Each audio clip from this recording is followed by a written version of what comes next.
오늘 본문 말씀을 가지고 보석 중에 보석이 무엇인가에 대해서 함께 은혜를 나누도록 하겠습니다. 다 같이 우리 옆에 분, 앞뒷 분과 이렇게 인사하시겠습니다. 보석 중에 보석은 감사하는 삶입니다.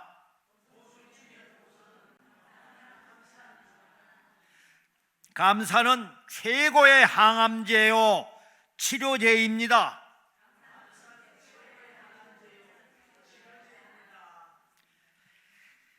어느 교회 목사님 사모가 병원에서 위암 판정을 받았습니다. 사모는 입을 굳게 다문 채 미움도 입에 대지 않았습니다. 한창 젊은 나이에 위암에 걸린 것은 분명히 개척교회 시절에 극심했던 고생 때문이라고 생각이 들었기 때문입니다. 다시 말해서 자신을 고생시킨 남편 때문이라는 생각이 들었고, 자연히 남편과 하나님에 대한 원망이 싹 터올랐습니다. 목사님은 기도하는 중에 자신이 다녔던 신학대학 학장님을 찾아갔습니다. 학장님께서 목사님 얼굴이 어둡군요. 무슨 일이라도 있나요? 목사님은 사모의 형편에 대한 자초지종을 설명했습니다. 그러자 학장님이 제안을 합니다. 노트 한 권을 사가지고 사모에게 갖다 주세요. 그리고 그 노트에 생각나는 대로 감사할 일들을 적어보라고 하세요. 목사님은 즉시 노트와 볼펜을 가지고 아내에게 갔습니다. 아니, 이런 상황에 무슨 감사할 일이 있다고 그러세요? 사모는 버럭 화를 내며 그 노트를 쳐다보지도 않고 달갑게 여기지 않았습니다. 목사님은 별 방법이 없어서 말 없이 방에서 나왔습니다. 그 후 사모는 한참 동안 생각에 잠긴 후에 마음을 가다듬고 한 줄, 두 줄 감사 제목을 써 내려가기 시작했습니다. 아주 평범하고 사소한 일들부터, 그리고 감사할 사람들의 얼굴 하나하나씩을 떠올리기 시작했습니다.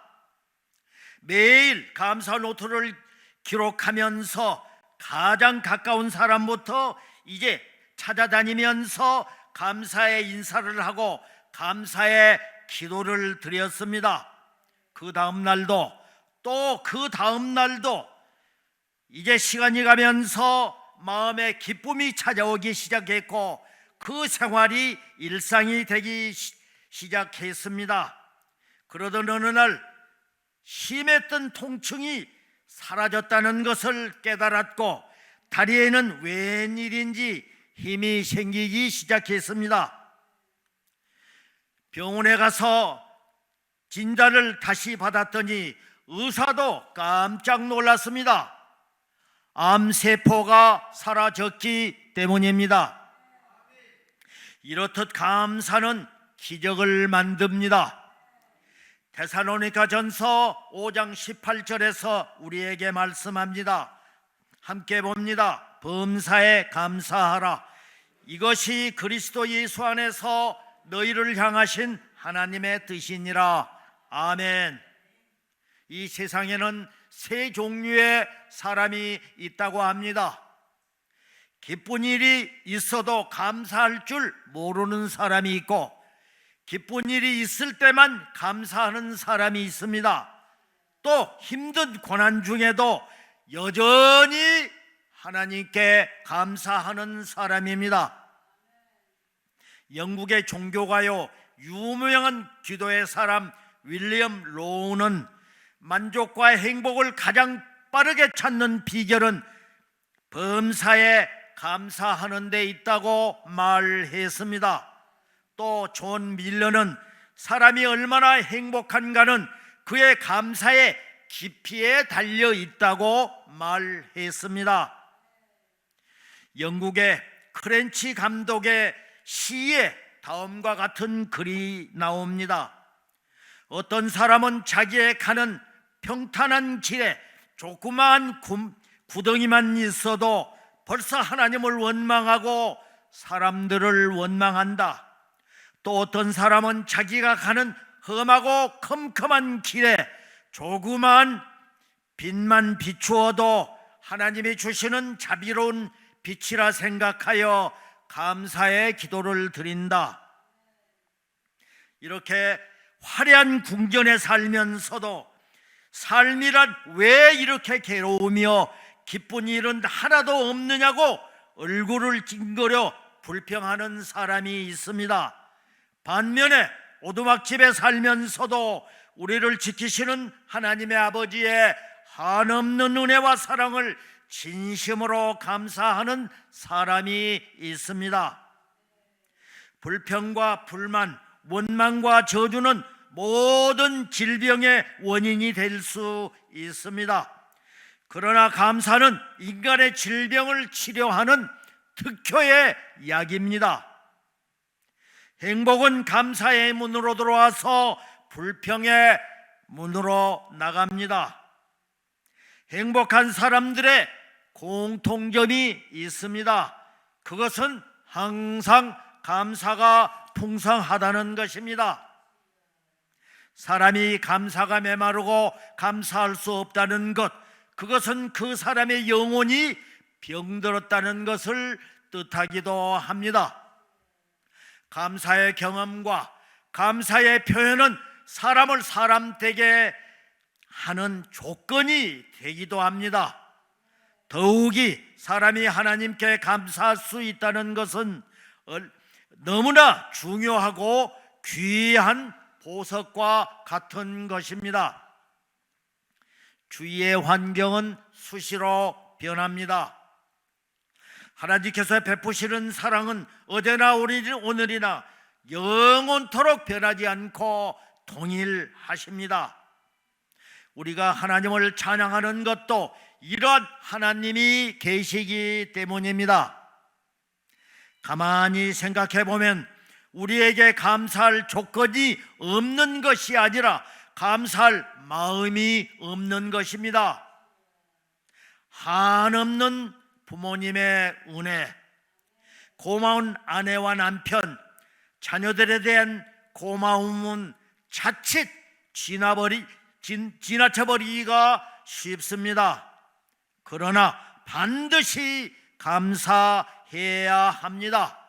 왜냐하면 감사의 표현을 가족끼리도 하는 것만큼 화목하고 행복한 가정이 될 수 있기 때문입니다.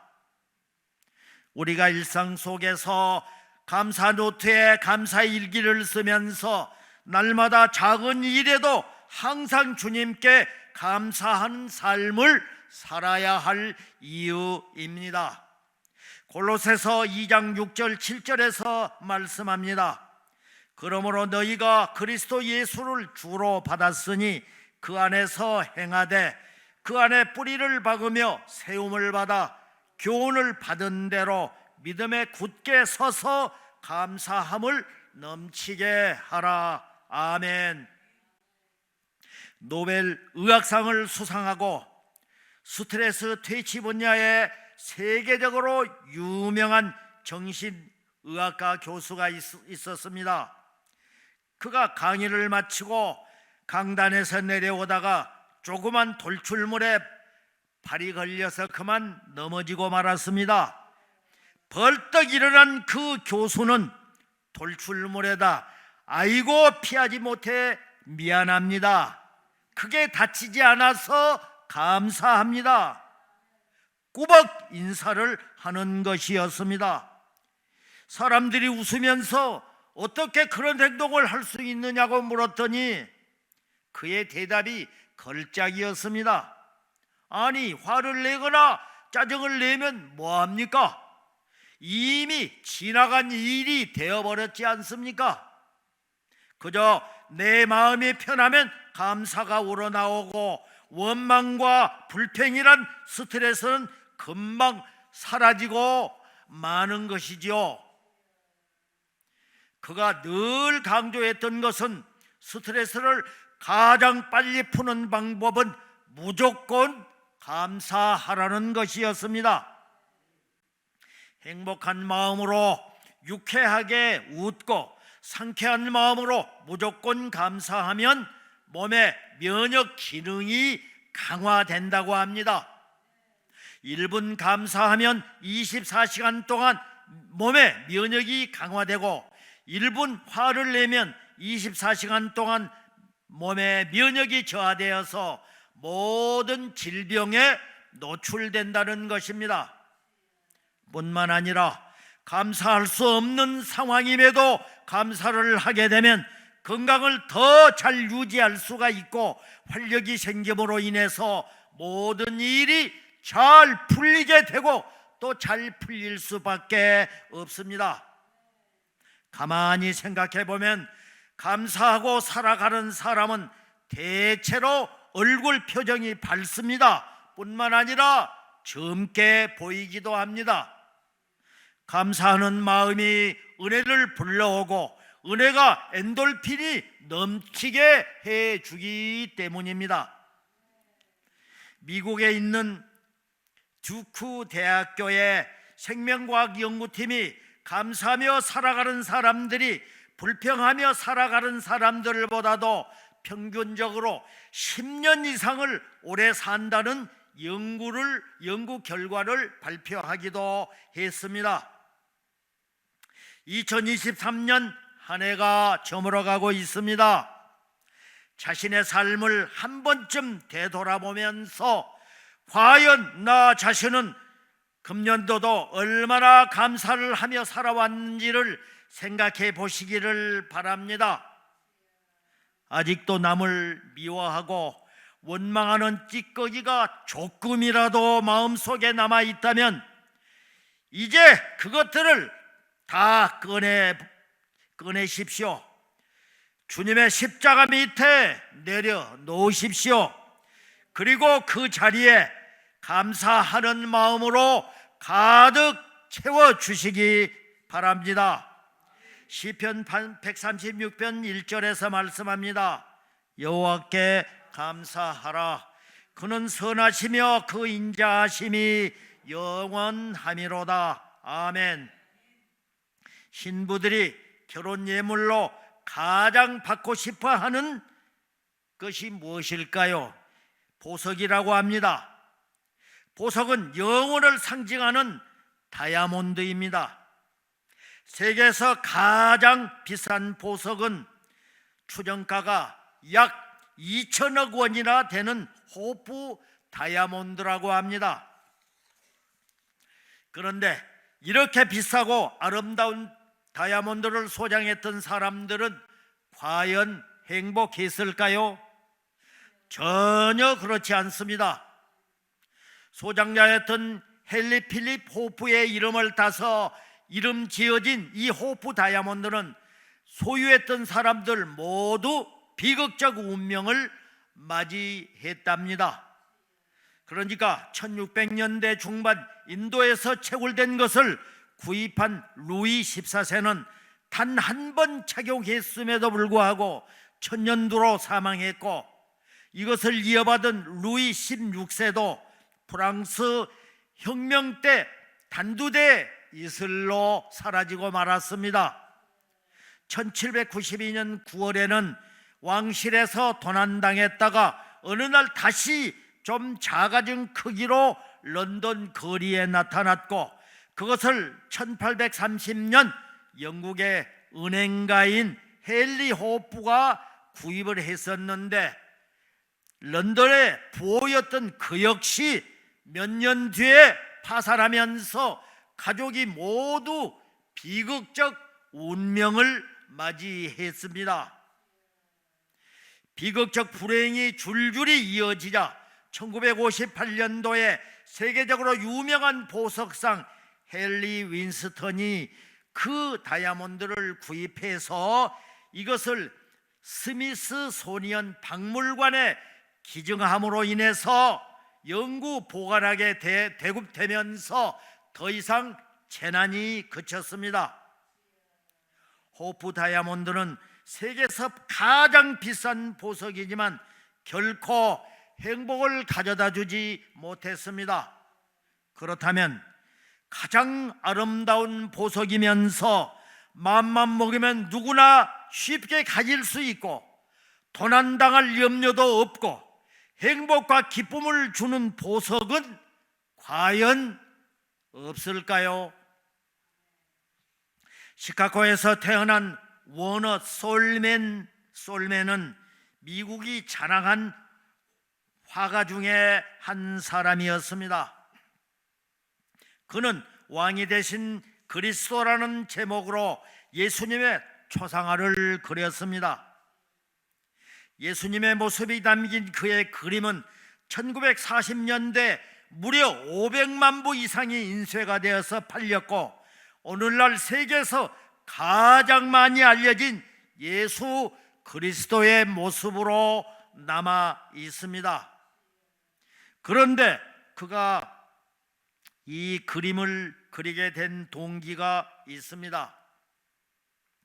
그는 1917년 결혼 후 얼마 되지 않아서 젊은 나이에 중병에 걸렸습니다. 의사는 림프성 생염을 진단을 했고 그리고 당신은 길어야 3개월밖에 살지 못한다고 선고를 했습니다. 이 말을 들은 화가 솔맨의 마음은 완전히 무너지고 말았습니다. 유명한 가수였던 아내가 당시 임신 중이었으므로 그는 아내에게 너무너무 미안했고 또 곧 태어날 아이를 생각하면 도저히 잠을 이룰 수 없을 만큼 괴로웠습니다. 그가 매일같이 절망에 빠져 좌절하고 잠을 못 이루고 있을 때 그 아내가 남편에게 위로하면서 이렇게 말했습니다. 여보, 3개월밖에 못 산다고 생각하지 마세요. 하나님께서 아직도 3개월을 더 허락해 주셨다고 생각하며 감사하면서 우리 살아갑시다. 그리고 아무도 원망하지 맙시다. 3개월이 얼마입니까? 우리 함께 기도하면서 이 천금 같은 그 3개월이라는 기간을 가장 아름답게 만들어 봅시다. 3개월이나 되는 시간을 허락하신 하나님께 감사하면서 말입니다. 솔맨은 아내의 말과 유래에 공감하게 되었고 더 이상 원망과 불평의 말을 하지 않았고 아내의 말대로 남은 3개월 동안 오직 감사하며 살겠다고 다짐을 했습니다. 그때부터 아주 작은 일부터 감사하기 시작했고 모든 일에 감사하며 살았습니다. 그는 작품 활동에 더 몰입하면서 자신의 생애의 마지막 작품이라 생각하며 예수님의 초상화인 왕이 되신 그리스도, 즉 헤드 오브 크라이스트를 그리는 작품 활동에 전념했습니다. 온 힘을 다 쏟았습니다. 그런데 그에게 참으로 놀라운 기적이 일어났습니다. 3개월이 지났는데도 몸이 약해지기는커녕 오히려 더 건강해진 것을 깨닫게 된 것입니다. 그는 즉시 병원을 찾았고 다시 진단을 받았습니다. 그런데 결핵성 림프선염이 깨끗하게 사라진 것을 확인했습니다. 주치의 존 헨리는 너무도 깜짝 놀라면서 도대체 3개월 동안에 무슨 약을 먹었길래 무슨 처방을 했길래 이렇게 깨끗하게 나았습니까? 하고 솔맨에게 물었습니다. 솔맨은 다른 약은 아무것도 먹은 것이 없습니다. 굳이 약이라고 한다면 아내가 주는 감사의 약을 먹었을 뿐입니다 라고 대답했습니다. 주치의는 손뼉을 치면서 말했습니다. 바로 그것이 명약입니다. 감사는 최고의 항암제요, 최고의 해독제요, 최고의 치료제라는 것입니다. 다시 한번 함께 봉독하겠습니다. 데살로니가 전서 5장 18절을 봅니다. 범사에 감사하라. 이것이 그리스도 예수 안에서 너희를 향하신 하나님의 뜻이니라. 아멘. 그렇습니다. 하나님의 뜻은 모든 것에 감사하는 것입니다. 우리는 언제 어떤 상황에서나 감사를 해야 할 이유입니다. 말은 시가 되고 인격이 됩니다. 그리고 그 사람의 미래가 되기 때문입니다. 감사는 행복의 연습이고 불평은 불행의 연습입니다. 시편 136편은 총 26절입니다. 그런데 매 절마다 감사하라가 나오는데 총 26번 감사하라가 나오는 성경입니다. 그래서 감사, 그래도 감사, 그런데 감사, 그리고 감사, 그리 아니하실지라도 감사할 수 있어야 한다는 것입니다. 그런데 우리의 감사를 방해하는, 가로막는 방해물들이 있습니다. 그것은 욕, 비, 염이라는 것인데 욕심과 비교, 의식과 염려가 바로 그것입니다. 이 대적들을 우리는 물리쳐야, 이 사탄 마귀들을 물리쳐야 우리가 하나님 앞에 감사하면서 살 수 있습니다. 빌립보서 4장 6절에서 우리에게 말씀합니다. 아무것도 염려하지 말고 다만 모든 일에 기도와 간구로 너희 구할 것을 감사함으로 하나님께 아뢰라. 아멘. 하나님께 기도할 때는 감사에 담아서 기도하라고 말씀합니다.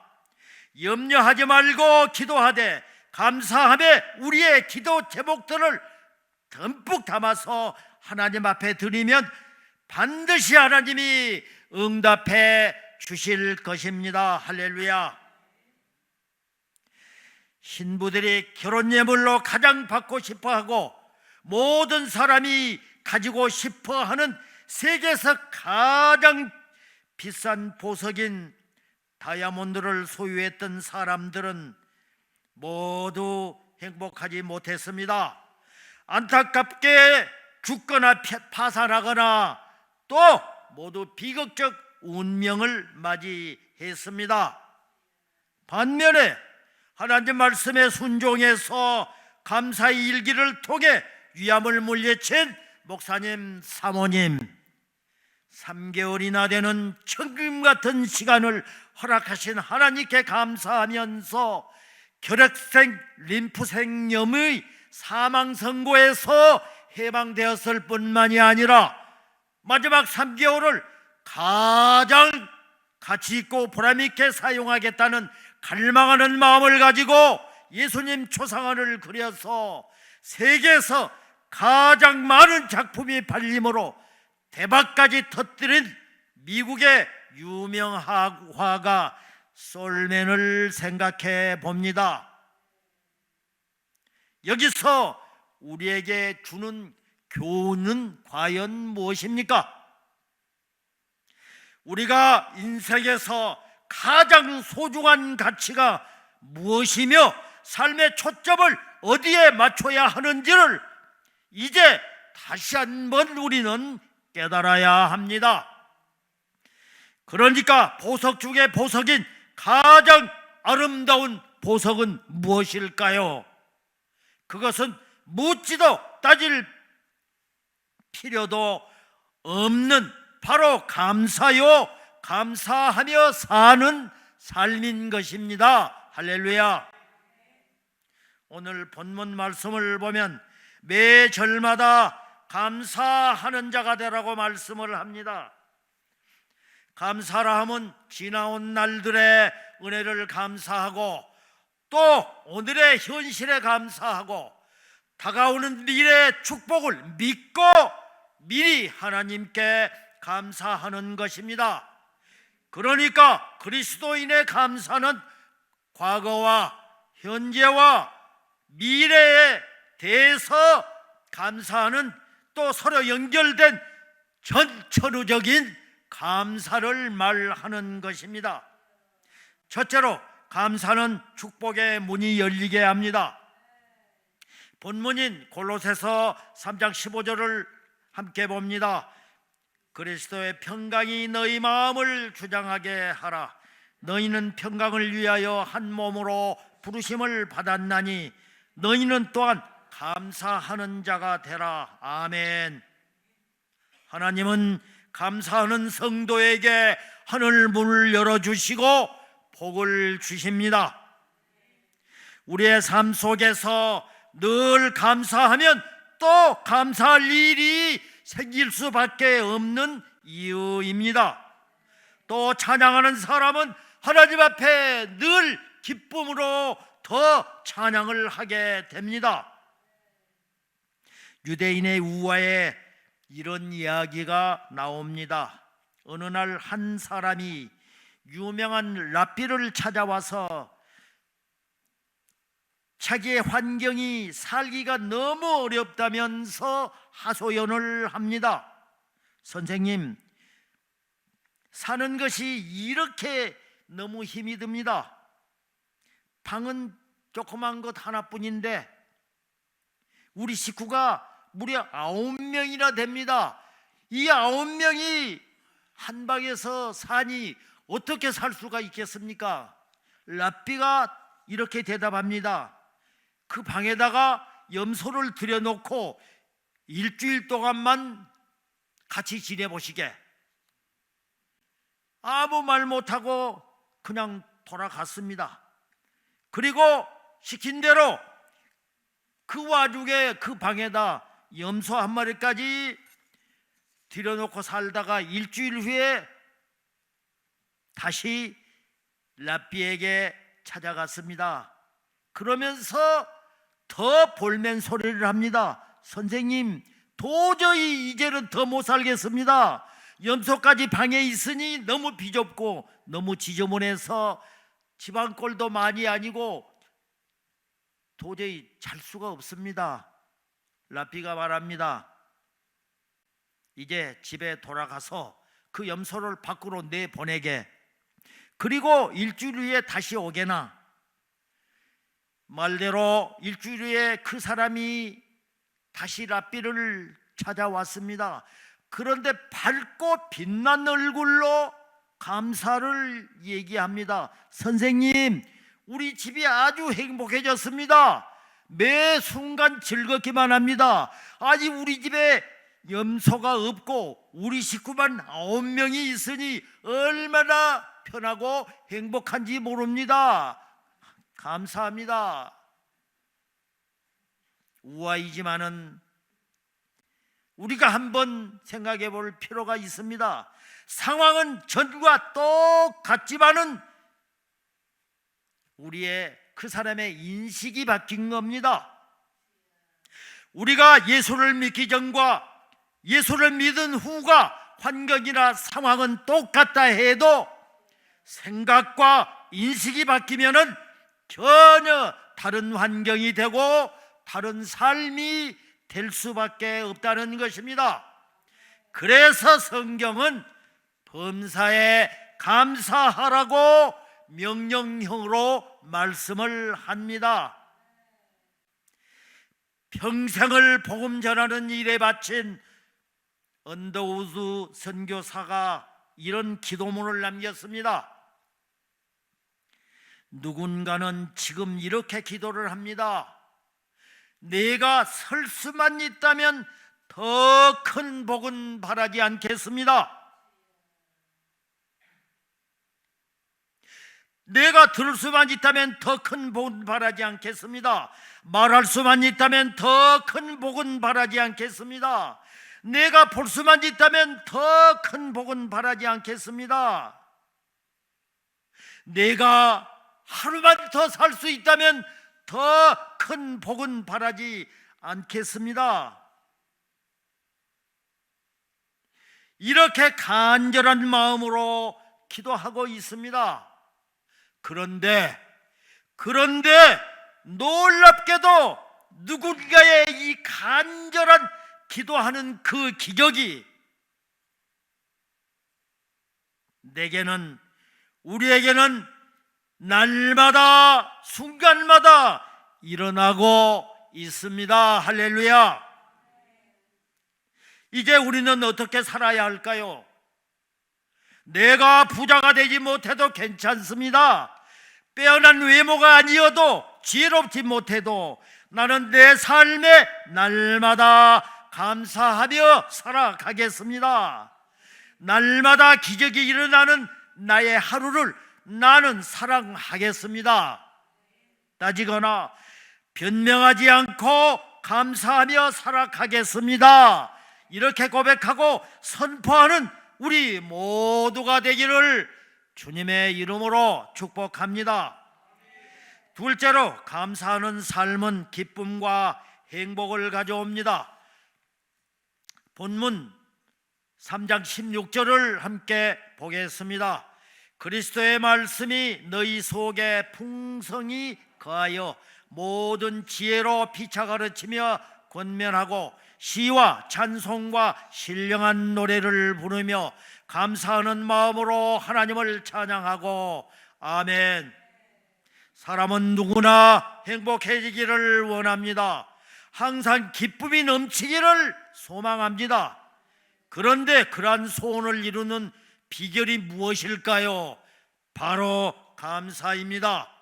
감사할 때 슬픔도 불행도 기쁨과 행복으로 바뀌는 기적이 일어납니다.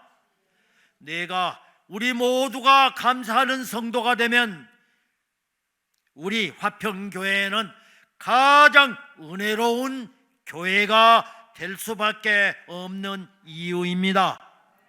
내 가정이 작은 천국처럼 행복해지기를 원하시죠? 그렇다면 가족 모두가 감사꾼이 되어야 합니다. 세상은 언제나 기쁨보다도 슬픔과 고난이 많은 것 같이 느껴집니다. 감사보다는 불평과 원망이 많습니다.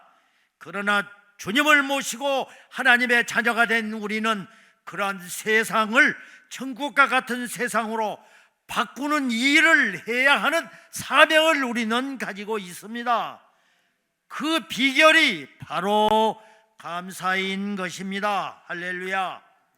셋째로, 감사는 병을 치료하고 역경을 이기는 능력을 주십니다. 본문 3장 17절을 보겠습니다. 또 무엇을 하든지 말에나 일에나 다 주의 이름으로 하고 그를 힘입어 하나님 아버지께 감사하라. 아멘. 요즘은 병을 치료하는 방법이 다양해져서 웃음 치료도 있고 식이요법 치료도 있고 음악 치료도 있습니다. 또 심리 치료도 생겼고 체질 개선으로 치료하기도 합니다. 자연 속에 들어가 치료하기도 합니다. 그리고 감사를 통해서 치료하기도 합니다.